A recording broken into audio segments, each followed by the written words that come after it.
Bismillahirrahmanirrahim. Assalamualaikum warahmatullahi wabarakatuh. Halo para mahasiswa, peserta Self Leadership atau Kepemimpinan Diri Fakultas Ekonomi dan Bisnis Universitas Muhammadiyah Purwokerto.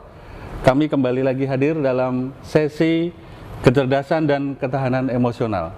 Dan di tengah-tengah kita telah hadir seorang narasumber yang luar biasa dan saya sudah mengenal sejak lama semenjak saya di sini, dan nanti akan saya perkenalkan siapa sih sosok yang ganteng di depan saya ini ya.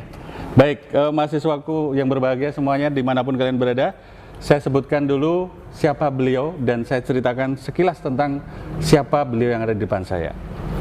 Beliau bernama Dr. Ugung Dwi Aryo Wibowo, MSc Psikolog. Selamat siang Mas Ugung. Selamat siang. Assalamualaikum warahmatullahi wabarakatuh. Iya, baik. Terima kasih Mas Ugung atas kehadirannya di sini. Beliau lahir di Semarang pada tanggal 2 Mei 1977, kemudian beliau berumah di Purwokerto saja, tapi aslinya dari Salatiga ya Mas ya? Dari Salatiga. Kemudian beliau ini adalah seorang dokter lulusan dari Pascasarjana Psikologi Universitas Padjadjaran Bandung ya. Kemudian selain sebagai seorang dosen di Fakultas Psikologi Universitas Muhammadiyah Purwokerto, beliau juga aktif di berbagai bidang ya, salah satunya sebagai seorang fasilitator di berbagai training baik di BUMN, kemudian di perusahaan-perusahaan yang ada di Indonesia, dan sebagai trainer di internal UMP juga sering sekali beliau sebagai fasilitatornya. Kemudian selain itu pengalaman jabatan struktural ini sangat banyak sekali. Beliau sebagai PLT Wakil Dekan 3 Fakultas Psikologi UMP yang berakhir pada tahun 2004. Kemudian pernah menjabat juga sebagai Wakil Dekan 3 Fakultas Psikologi Universitas Muhammadiyah Purwokerto di tahun 2008. Kemudian PLT Wakil Dekan 1 Fakultas Psikologi di tahun 2005. Kemudian sebagai Kabid HKI LPPM atau Ketua Sentra Kekayaan Intelektual Universitas Muhammadiyah Purwokerto sampai dengan tahun 2023. Demikian sekilas tentang CV beliau, dan kalau misalkan saya bacakan masih banyak lagi prestasi-prestasi beliau. Selain itu beliau juga sebagai kolumnis di rubrik konsultasi remaja di harian Radar Banyumas. Kemudian juga sebagai pengasuh program angkringan di Banyumas TV. Nah, buat kalian yang sering nonton TV, ini beliau ada di acara tersebut. Kemudian juga yang di RRI ya Mas ya, apa namanya ya acaranya ya? Curhat. Nah, buat kalian yang punya masalah tentang emosional terkait dengan hubungan dengan siapapun itu ya, silahkan nanti di programnya Mas Ugung, ada di setiap hari apa Mas Ugung itu ya? Hari Rabu ya? Sore. Jam 4 sore, jangan lupa ya. Baik, ini tadi sekilas tentang beliau dan masih banyak lagi prestasi-prestasi yang sudah beliau ukir, dan hari ini kita akan ngobrol tentang ini Mas Ugung. Saya manggilnya Mas Ugung aja ya? Iya. 11-12 kita lah ya. Gimana? Kakak ya. Gini Mas Ugung, Ya. Kita akan membahas tentang kecerdasan dan ketahanan emosional nih Mas. Menurut Mas Ugung ini apa sih yang dimaksud dengan kecerdasan emosional nih ya? Mungkin bagi para mahasiswa, kalau emosional sendiri itu mereka udah paham nih, emosional adalah bagaimana mengatur dan mengelola emosi diri dan seterusnya. Nah ini kalau dilihat dari aspek akademis dan sekaligus bagaimana implementasinya nanti di kehidupan sehari-hari seperti apa? Kira-kira seperti apa? Monggo Mas Ugung. Baik, terima kasih. Bismillahirrahmanirrahim. Alhamdulillahirrahmanirrahim. Wassalatu wassalamu ala asrafil anbiya'i wal mursalin wa ala alihi wa sahbihi ajmain. Amma ba'd. Baik, mahasiswa Fakultas Ekonomi dan Bisnis yang dirahmati oleh Allah Subhanahu wa taala ya. Terima kasih saya diberi kesempatan untuk berbicara di depan kalian ya. Karena saya yakin saya sedang berbicara dengan calon-calon pemimpin di masa yang akan datang. Amin. Gitu ya. Luar biasa. Kecerdasan emosi. Kalau kita bicara kecerdasan emosi itu kita bicara sebuah teori yang dikeluarkan di akhir tahun 90-an ya oleh seorang namanya Daniel Goleman. Jadi Daniel Goleman bikin sebuah buku judulnya Emotional Intelligence ya. Kemudian Emotional Intelligence. Iya. Nah, buku itu kemudian bestseller. Ya, pelatihannya banyak yang ikut. Nah ini mengundang waktu itu Presiden saat itu Bill Clinton penasaran kan, kenapa kok kemudian buku ini menjadi bestseller gitu ya. Kemudian kok banyak yang ikut pelatihannya, dan kemudian turunannya buku itu sampai ditranslate ke sekian negara. Termasuk di Indonesia ada? Termasuk di Indonesia pada waktu itu dengan judul Kecerdasan Emosional. Emosional. Nah Si Daniel Goleman kemudian menceritakan ya bagaimana proses yang dia sampaikan dalam buku itu ya dari pengalaman hidupnya. Jadi di dalam pengalaman hidupnya dia menjumpai dulu anak-anak yang atau teman-teman dia waktu masih kecil yang dulu itu nakal gitu ya, atau dalam tanda kutip ya, kemudian idenya liar gitu ya. Kemudian kenapa kemudian justru menduduki posisi-posisi penting di banyak perusahaan atau di CEO beberapa perusahaan besar. Kemudian dia menyampaikan ternyata kesuksesan seseorang itu adalah 80% ditentukan oleh kecerdasan ini. Emosional. Kecerdasan emosional. Oh, iya. Dan ternyata kecerdasan intelektual itu justru memegang sekitar 20% atau tepatnya lagi 18%. 18% ya. Jadi di situ dikemukakan, disampaikan, kemudian akhirnya materi kecerdasan emosi kemudian dijadikan salah satu materi untuk pelatihan para PNS atau aparatur di Amerika sana gitu. Nah, kemudian masuklah ke Indonesia. Di Indonesia awalnya ya sebagai teori yang biasa saja. Karena kita di zaman itu masih mengidolakan intellectual quotient atau ya atau IQ, intelijensi ya, atau intelijensi atau kecerdasan intelektual. Nah, ketika masuk ke Indonesia banyak yang bilang, oh ya gitu ya, emang kecerdasan emosi lebih tinggi gitu ya. Nah, kemudian oleh seorang tokoh besar waktu itu, Ari Ginanjar Agustian, ya, ini diolah, digabungkan dengan kecerdasan yang saat itu juga sedang muncul, namanya kecerdasan spiritual. Ya, dan kecerdasan spiritual dan kecerdasan emosi ini kemudian digabung menjadi pelatihan namanya ESQ. ESQ. Ya. Nah, jadi menarik ya munculnya teori ini di akhir tahun 90-an sampai di awal tahun 2000-an. Nah, kemudian pelatihan ESQ pada saat itu menjadi pelatihan yang booming dengan harga yang cukup bombastis ya. Mungkin dosen-dosen UMP pernah ikut di tahun 2006 ya. Budgetnya satu orang kalau yang pelatihan 2 hari bisa 4 juta, kalau yang sehari 2 juta. Gitu ya. Dan pada waktu itu pun mahasiswa UMP juga ikut pelatihan. Ikut pelatihan juga. Ya.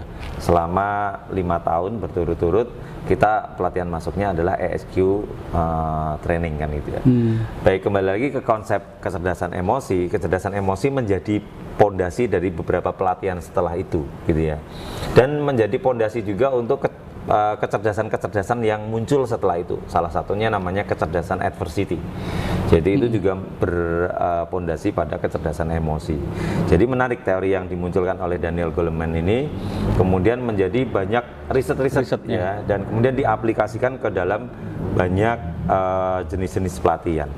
Nah, sehingga kalau kita ditanya bagaimana dengan kecerdasan emosi itu, maka kita harus melihat dulu ya, emosi itu apa kan gitu ya. Karena emosi itu diklasifikasikan secara umum menjadi 5 ya: happy, angry, sad, shy, kemudian afraid. Takut. Ya.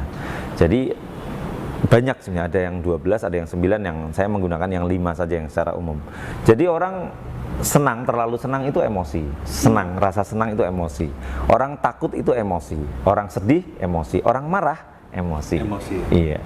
Dan orang malu pun emosi. Jadi 5 jenis ini. Nah, kita lihat sekarang dalam banyak konteks kehidupan kita melakukan itu semua atau mengalami itu semua. Iya kan? Kadang-kadang kita paginya senang, siangnya sedih, sorenya marah. Jadi fluktuatif ini. Iya. Nah, emosi itu artinya emosi bisa dialami seseorang dengan ya tadi fluktuasi atau berganti-ganti gitu ya. Jadi ada proses transisi orang emosi ya. Dari rasa senang, taruhlah sekarang ada banyak kayak game gitu ya, namanya prank. Prank itu kan gitu ya. Dibikin senang dulu terus dijatoin, atau sebaliknya dibikin sedih dulu terus dibikin senang. Ya, habis dibikin sedih, dibully gitu ya, kemudian kamu ulang tahun kan gitu ya, kemudian Tata kan gitu ya, kemudian ini hadiah buat kamu. Seakan-akan kita emosi bisa berubah gitu, dan kenyataannya memang bisa berubah. Di luar negeri emosi itu dilambangkan dengan heart. Ya, jadi kecerdasan emosi itu seakan-akan adalah kecerdasan hati gitu ya. Nah, sehingga kalau kita masuk ke dalam konsep Islam, karena hati itu adalah kolbu kan gitu ya, maka ini identik gitu ya. Maka kecerdasan emosi oleh Daniel Goleman itu juga merupakan kecerdasan kolbunya Imam Al-Ghazali. Jadi menarik ketika kita bicara bahwa emosi itu dikelola oleh satu bagian otak yang namanya sistem limbik, ya. Di situ ada hipokampus, hipotalamus, kemudian ada amigdala. Nah, amigdala mengelola motivasi seseorang, sehingga salah satu produk emosi adalah motivasi juga, gitu ya. Nah, jadi kita bicara kecerdasan emosi berarti bicara sesuatu yang ada di dalam diri kita, ya, yang secara konseptual dan teoritis itu muncul sekitar 20-an tahun yang lalu, dan sampai sekarang ini masih menjadi acuan bagaimana seseorang itu beraktivitas, bekerja, kemudian juga sebagai mahasiswa dalam aktivitas kehidupan kampus misalnya. Jadi begitulah teori kecerdasan emosi muncul. Oh, gitu. Seperti itu ya Mas Sugeng ya. Ternyata ini sejak tahun 90-an ya sudah ditemukan. 96 lebih tepatnya ya. Oke. Tadi kalau melihat dari apa yang disampaikan oleh Mas Sugeng bahwa setiap orang itu memiliki tingkatan emosional yang mungkin berbeda-beda ya pastinya ya. Pasti berbeda-beda.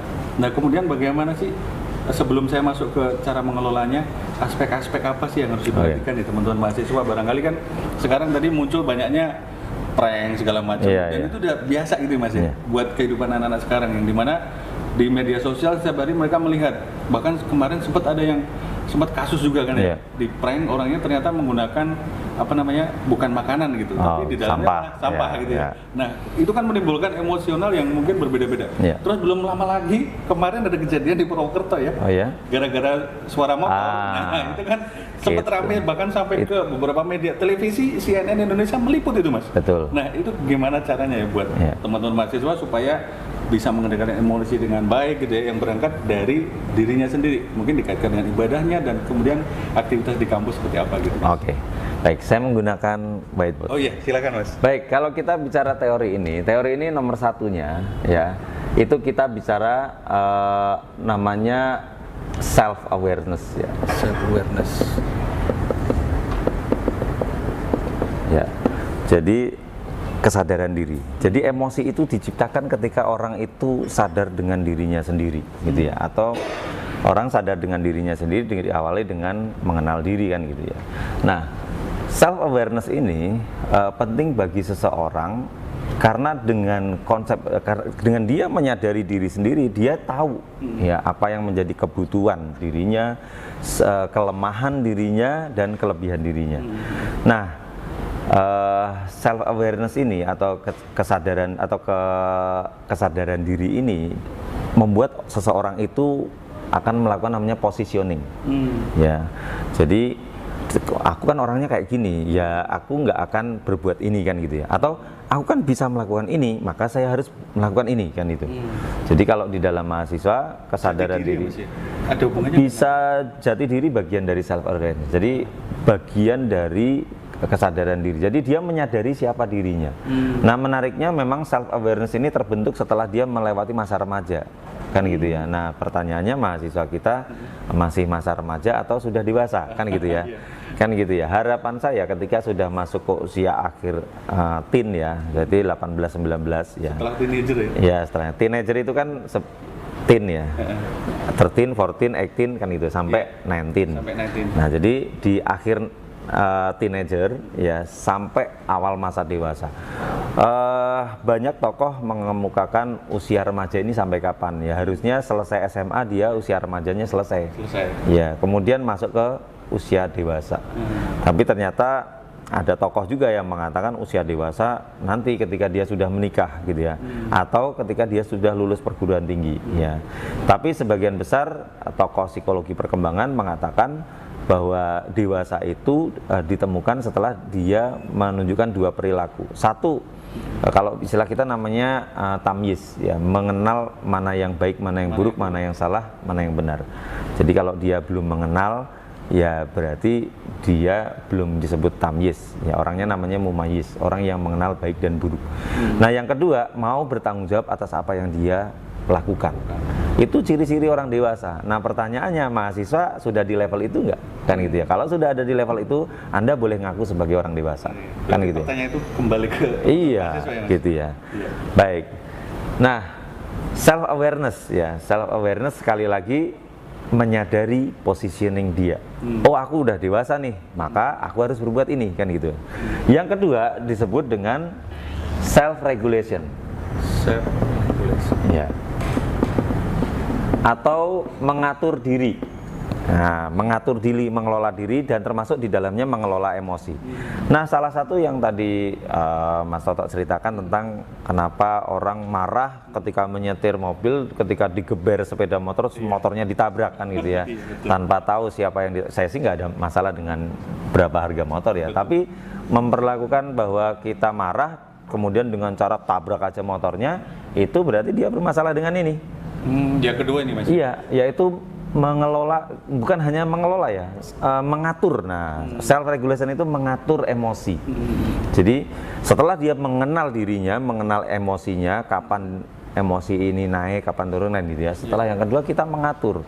Maka kalau dia tidak bisa apa namanya tadi ya, mendengar digeber kemudian marah ya, nah orang bilang sebetulnya temperamen gitu ya, jadi tempernya itu cepat naik gitu ya, maka yang terjadi berarti dia self regulationnya lemah ya. Iya. Nah, itu yang dua. Yang ketiga adalah motivation ya. Motivation. Nah, motivation ini adalah bagaimana mengelola apa yang ada di dalam diri untuk diarahkan pada sesuatu.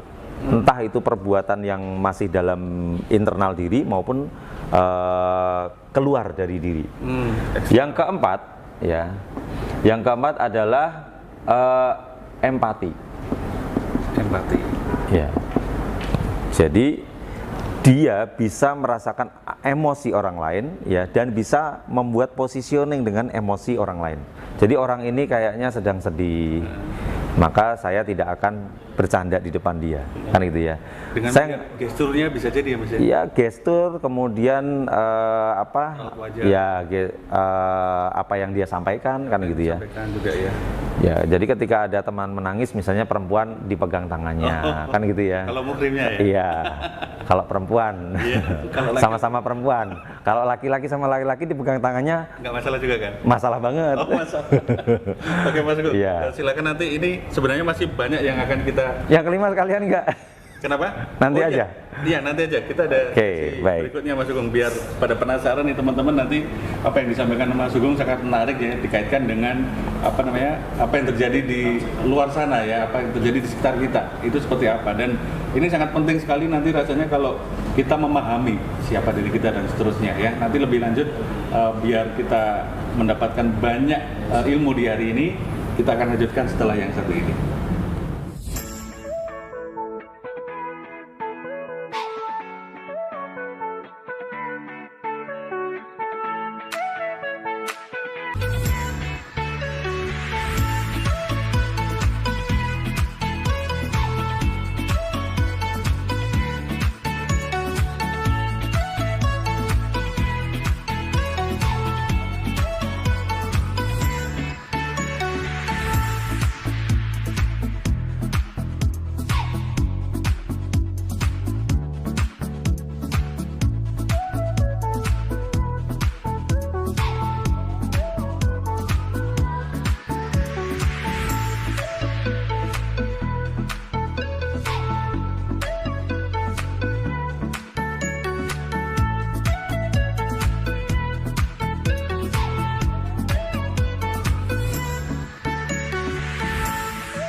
Baik, kembali lagi buat seluruh mahasiswaku peserta kepemimpinan diri atau self leadership, kita masuk ke materi lagi pada hari ini.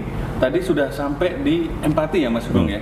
Nah, kira-kira yang kelima apa nih Mas? Sebelum nanti yang mencontohkan yang ke motivation dan empati. Moga Mas Sugeng. Sedikit flashback ya. 1, mengenali emosi diri, 2, mengelola emosi diri, 3, mengarahkan motivasi kita ya dari diri ke lingkungan sekitar, 4, memunculkan empati atau bisa merasakan apa yang orang lain rasakan, dan yang kelima adalah building relationship.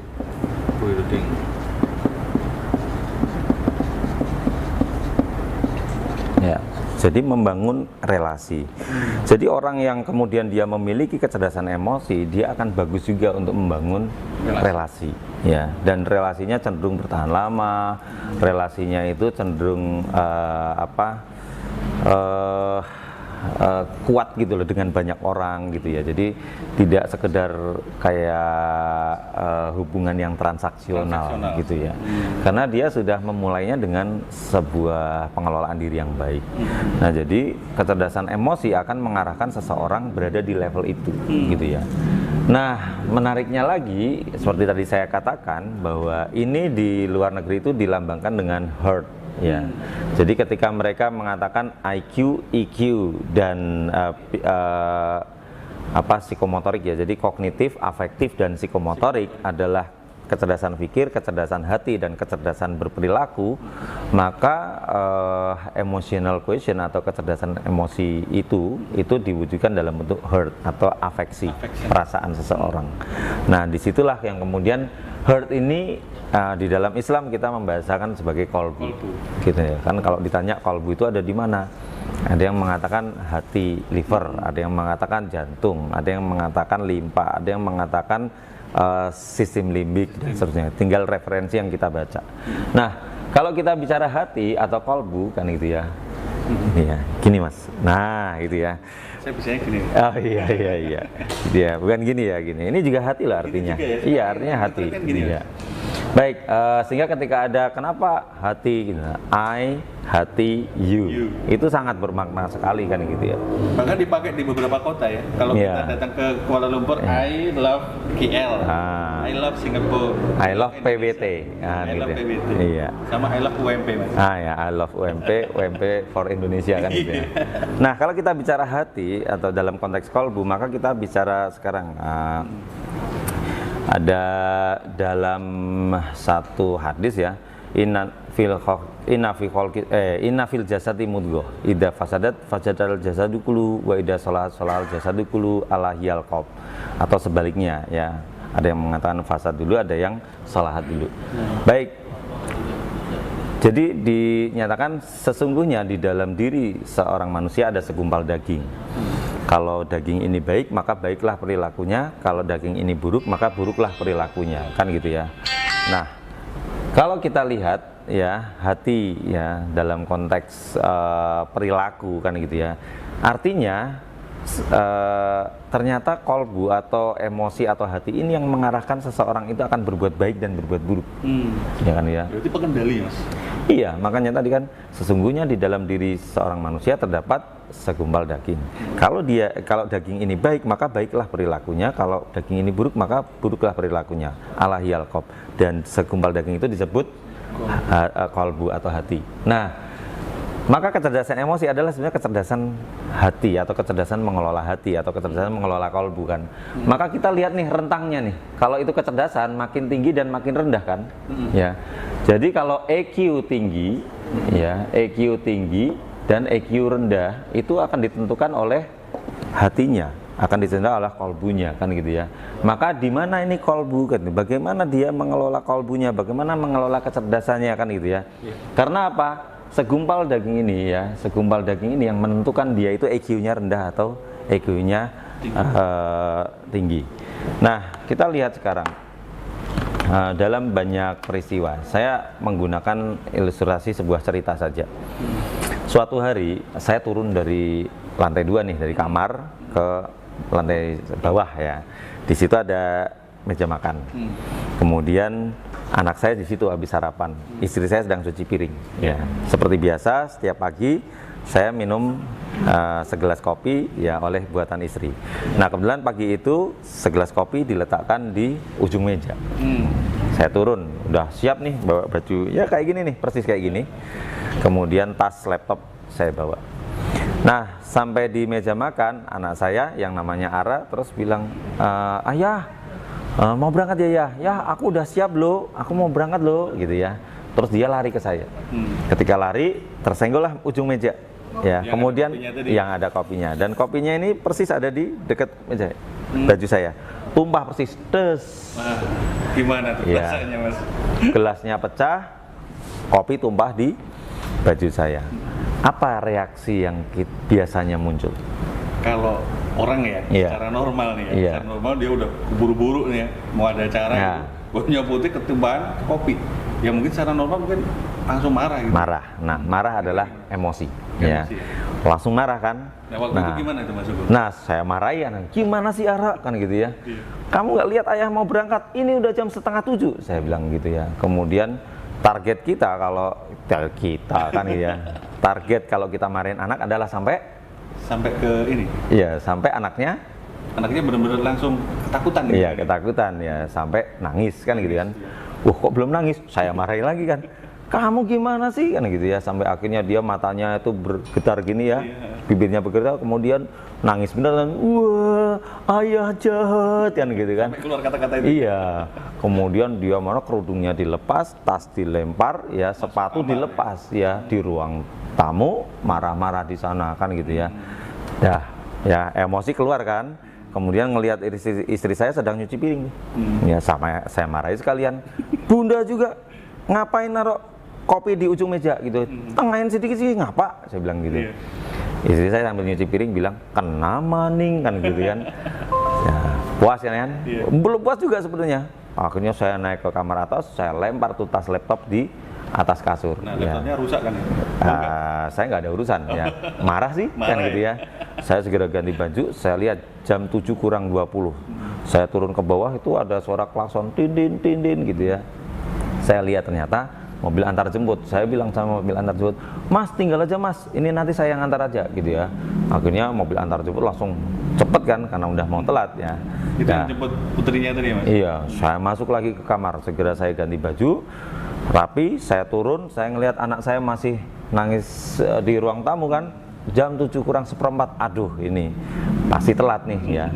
Akhirnya saya seret anak saya masuk ke dalam mobil, gitu ya, kerudung saya masukin, sepatu saya masukin ya, kemudian pakai di dalam mobil, sekarang berangkat. Ya, terus saya langsung keluarkan mobil, masuk gigi 1, langsung gigi 4. Wow. Ini jarang sekali terjadi ya. Marah, pembalap ya? Marah. Kondisinya marah sih. Iya, kan gitu ya. Terus Mas? Sampai di perempatan jalan, di traffic light, ya saya lihat dari jauh warnanya hijau. Makin dekat. Berhenti ya? Oh enggak? Saking marahnya kan? Iya. Hijau dikira merah kan ya? Iya. Wah, ini bukan partai ya ini ya. Nah, dari jauh udah kelihatan hijau tuh. Makin dekat warna kuningnya. Udah agak dekat lagi warna merah. Wah, emosi naik kan?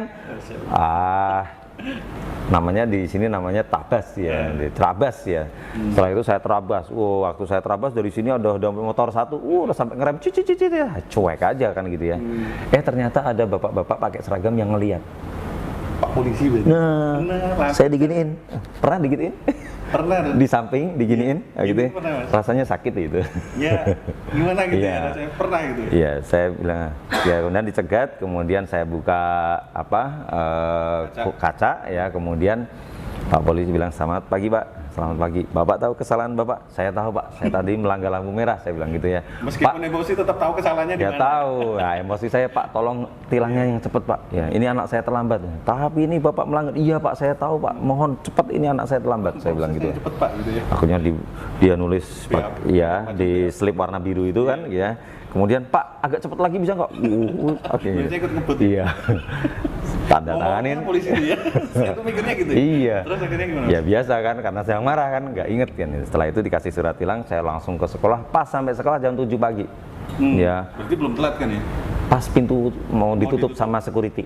Wah, anak saya ngelihat pintunya mau ditutup, langsung buka pintu, nggak salim, nggak salam, langsung masuk ke sekolah. Alhamdulillah pas pintu ditutup udah di dalam.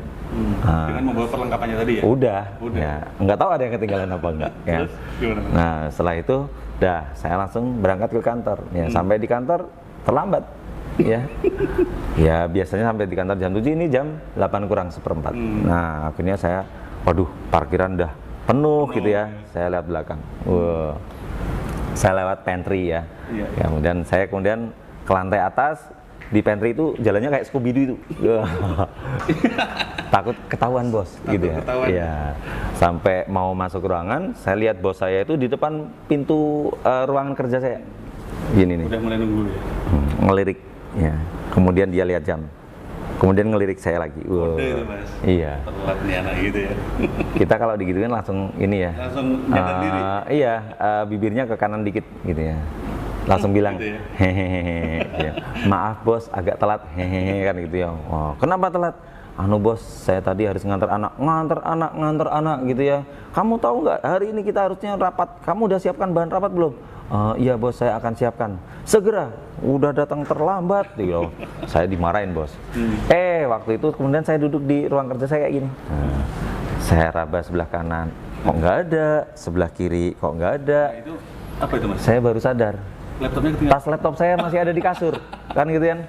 Iya. Nah, kemudian saya bilang sama bos, maaf, bahan rapatnya masih ada di rumah, di laptop. Wah, saya dimarahin lagi. Sampai sore, bos saya itu dikit-dikit saya disindir, Akhirnya saya pulang ke rumah jam 4 sore itu dalam keadaan udah lemes banget. Ya. Karena dimarahin ya? Iya. Posisinya. Udah sedang marah dimarahin kan gitu ya. Pulang sampai rumah saya lihat anak saya di depan TV. Wah, tadi pagi saya marahin ya. Kemudian saya ada perasaan bersalah. Saya sapa, Ara kan gitu ya. Dia sedang nonton TV ngelihat saya. Terus langsung balik lagi ke TV sambil yang ayah jahat. Oh iya. Bales nih ceritanya. Iya, anak saya juga masih marah, ngambek kan gitu ya. Oke deh, malam hari saya temenin dulu belajar macam-macam gitu. Terus saya waktu masuk ke dalam kamar, tidur saya lihat istri saya sudah di dalam selimut gitu ya. Terus saya panggil Bunda gitu ya. Dia hanya melengos sebentar, terus menghadap lagi tembok, sambil bilang, ayah jahat gitu ya. Akhirnya hari itu menjadi hari yang sangat tidak menyenangkan. Kenapa hari itu menjadi tidak menyenangkan? Karena suasana emosionalnya nggak terkendali tadi. Karena ada peristiwa emosional yang tidak kita kendalikan. Nah, sekarang kita bikin skenario B. Nah, saya turunkan dari lantai atas. Ya, anak saya datang. Ya, kemudian nyenggol meja, kopi di sini tumpah, gelas pecah, kemudian yang kita lakukan apa? Nah, apa nih mas? Sebaiknya dilakukan. Yang kita lakukan orang zaman dulu sebenarnya melakukan, ya, yaitu tarik nafas panjang, keluarkan, ya, kemudian istighfar. Ya, mbah kita kan dulu, mbah kita, mbah saya ya, beda kita. Kan beda mbah gitu ya. Nah, mbah kita dulu kan mengatakan astagfirullahaladzim gitu ya, sambil jadi tidak langsung reaksi. Iya. Sambil megang. Ya, kadang-kadang nyebut but kan gitu kan ya. Nah, jadi ketika dia tarik nafas, keluarkan itu sekitar 2-3 kali aja, kemudian kita reaksinya akan lebih tertata. Nah, orang mengatakan namanya membuat jeda antara stimulus dengan respon. Ya, antara stimulus dengan respon dibikin jeda 2, 3, 5 ya. 2, 3, 5 detik gitu ya. Nah, dengan kita tarik nafas ya, kemudian kita bereaksi akan lebih matang kan gitu ya. Kemudian anak saya mau saya marahin, saya udah mikir dulu, ini saya marahin ya, kemudian nanti dia akan nangis, sebentar lagi datang antar jemput, pasti nggak sampai. Iya. Kemudian saya tarik nafas, saya bilang, saya tepuk pundaknya, udah sekarang kamu ke depannya. Tapi ya ayah nggak marah kan? Enggak, ayah nggak marah ya. Kamu ke sana, maaf ya, iya anak pintar sana. Kan besok juga kalau ada kesalahan, kamu juga akan memaafkan ayah kan? Iya, maaf ya, iya, salim. Dan sana siap, nanti mobil antar jemput sampai, langsung ikut ya, ayah mau ganti baju. Iya ya, nggak apa-apa kan ya? Nggak apa-apa, oke. sampai memastikan kayak gitu Iya. ya. Saya ngelirik istri saya yang sedang cuci piring. Ya, saya bilang it's okay bun. Oke, saya bilang gitu. Terus saya ke atas, saya ganti baju, saya bawa laptop saya lagi turun. Saya lihat antar jemput udah ya, mulai berangkat ya. mobilnya tinggal ngelakson, Tidin, yuk hati-hati. Saya bilang gitu kan. 6:30, aman ya. Saya minum kopi buatan istri saya, terus istri saya bilang, ya maaf ya, tadi kopinya di pucuk meja, nggak apa-apa. Saya bilang gitu. Ayah berangkat dulu ya, iya. Ya cium tangan ya, ya saya bilang. Ya cium yang lain ya, iyalah, gitu kan gampang kan gitu ya. Sudah bersuami istri tapi. Ya kan udah sah kan gitu ya. Saya masuk mobil ya, kemudian istri saya dadah, gitu ya. Dengan saya berangkat, gitu. sampai jauh itu dadah, kan Sampai gitu. Iya Kayak di drakor-drakor gitulah gitu ya. Sampai di kantor, parkiran masih bersih. Ya, saya masuk ya. Kemudian di meja kerja saya udah duduk, saya buka laptop seperti ini ya. Kemudian materi yang udah disiapkan. Iya, bos lewat. Gimana Pak Ugung? Nanti rapat siap? Siap bos. Ini sudah saya siap ya. Bos tinggal bilang mulai, saya mulai. Kan gitu ya. Setelah itu hari itu sangat menyenangkan ya di kantor ya, tidak ada masalah. Pulang dari kantor saya ngelihat ya di anak saya sedang nonton TV, saya sapa Ara gitu ya. Kemudian anak saya ngelihat saya langsung ayah gitu ya, langsung iya ya aku tadi tuh di sekolah kayak gini ya kan gitu ya. Kemudian kita bermain-main sampai malam, saya bermain-main dengan anak. Kemudian setelah saya matikan lampu kamar anak, saya ke kamar tidur saya. Ketika saya buka kamar tidur saya, istri saya udah di dalam selimut. Tapi entah kenapa mungkin matanya kayak kelilipan gitu ya, kedip-kedip gitu ya. Dan hari itu menjadi hari yang membahagiakan buat saya. Iya, sangat indah. Jadi ternyata hari akan indah atau akan buruk itu tergantung bagaimana kita mengelola emosi. Bagaimana kita mereaksi setiap peristiwa dalam kehidupan kita. Nah, mahasiswa, apa peristiwa yang ada dalam hidup kamu? Ya, kamu diprank temen, ya, kamu dibohongin temen, diputus sama temen, persahabatannya, dan yang lain-lain, maka kelola emosi. Karena dengan kamu mengelola emosi, kamu akan mendapatkan hasil yang lebih baik. Caranya gimana? Setiap ada peristiwa, ambil jeda untuk berpikir sebentar antara stimulus dengan respon yang akan dikeluarkan, ya, sehingga nanti responnya lebih matang. Ketika kamu dibully teman, kamu ambil jeda, tarik nafas, oke, kemudian berespon. Itu insya Allah akan bisa mengelola kehidupan kecerdasan emosi kita lebih baik. Mungkin itu. Gitu ya Mas Sugeng. Wah, luar biasa sekali ya. Ini apa yang disampaikan oleh Mas Sugeng dengan sebuah kisah di apa namanya tadi, ada skenario A dan skenario B terkait dengan Mas Sugeng mau berangkat kantor tadi ya. Itu menjadi inspirasi buat teman-teman.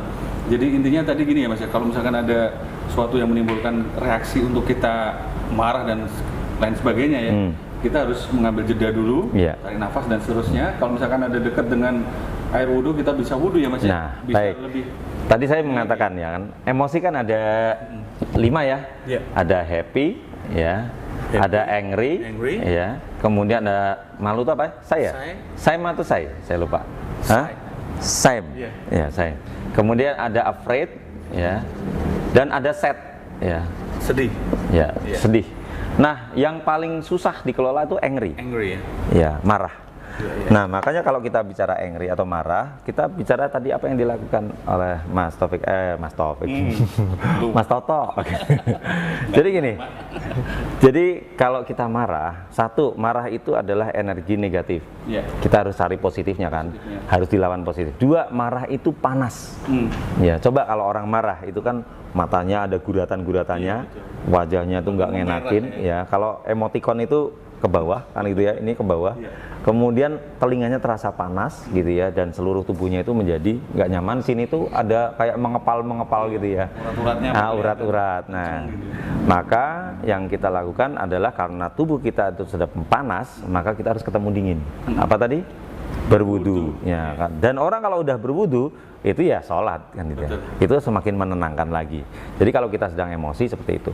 Kalau Rasulullah beliau sunnahnya adalah kalau kita sedang marah, kalau kita sedang berdiri duduklah. Kalau kita sedang duduk tidurlah atau berdirilah. Yang jelas ubah posisimu. Ya, sebenarnya ini mengandung 2 makna.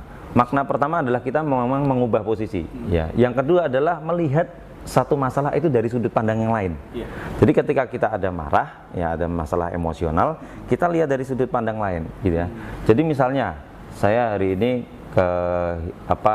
kehilangan uang 200.000, sedih mungkin, marah mungkin, copet kan ya. Tapi kemudian kita melihat dari sudut pandang yang lain, oh mungkin Allah akan ganti yang lebih besar. Oh itu ada orang yang lebih membutuhkan, kan gitu ya. Oh kalau cuma kehilangan 200.000 mah sebenarnya nggak masalah gitu ya. Yang penting saya selamat. Nah itu misalnya, jadi mengambil hikmah dari semuanya. Nah ini juga kecerdasan emosi ya. Kemudian yang penting lagi adalah marah itu bagian dari emosi sama dengan sedih. Orang sedih, kalau sedih sama tadi, ambil posisi yang lain, ambil wudhu, kemudian sholat. Jadi termasuk senang itu emosi. Kadang-kadang orang terlalu senang pun jadi masalah. Iya, jadi bersenang-senang nggak selamanya baik gitu ya. Kadang-kadang justru bersenang. Ya, jadi kadang-kadang kita menjadi lupa diri, ya lupa bahwa kita menjadi kurang bersyukur gitu ya dan seterusnya. Jadi penting untuk kita mengelola emosi sehingga kemampuan kita mengelola emosi dengan baik ini disebut kecerdasan emosi. Jadi buat mahasiswa, kelola kecerdasan emosimu dalam masa studimu sehingga apapun yang kalian lalui selama 4 tahun kalian kuliah, ketika bertemu dengan dosen yang killer, ada dosen yang killer di FEB? Insya Allah enggak. Enggak ada ya, oke. Kalau ngiler ada ya? Nah, Kemudian ketika ketemu teman yang suka ngebully, ya ketika masuk organisasinya ada konflik, ya ketika di kamar kos atau di kos-kosan kamu bermasalah dengan teman kos yang lain, ya maka kelola emosi kamu sehingga emosi itu tidak membuat suasana hatimu menjadi buruk, tapi bagaimana kamu mengelola emosi itu dengan lebih baik. Mungkin itu. Baik, luar biasa sekali ya. Saya sampai terkagum tadi dengan apa yang disampaikan oleh. Terharu atau terkagum? Terkagum-kagum ya. Sekaligus terharu dengan. Apanya yang terharu? Terharu dengan tadi ada skenario yang luar biasa mengenai emosi, misalkan dengan seperti apa, B seperti apa gitu ya. Tadi udah dicontohkan oleh Mas Sugeng. Baik, mahasiswa peserta self leadership atau kepemimpinan diri, ini tadi luar biasa materinya dan tentu saja masih banyak hal yang bisa kita gali. Tadi pada poinnya adalah dalam mengelola emosi itu kita harus menyadari betul apa itu self awareness, kemudian self regulation atau mengelola diri harus seperti apa, kemudian memotivasi diri dan punya rasa empati terhadap sesama, kemudian bagaimana building relationship sehingga semuanya bisa terkendali dengan baik. Nah, itu inti dari apa yang dibicarakan di hari ini.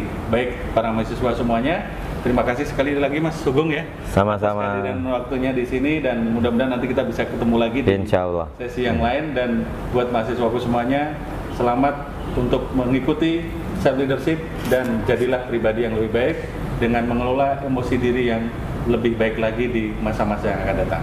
Baik, dari saya cukup sekian. Terima kasih. Billahi taufiq wal hidayah. Assalamualaikum warahmatullahi wabarakatuh.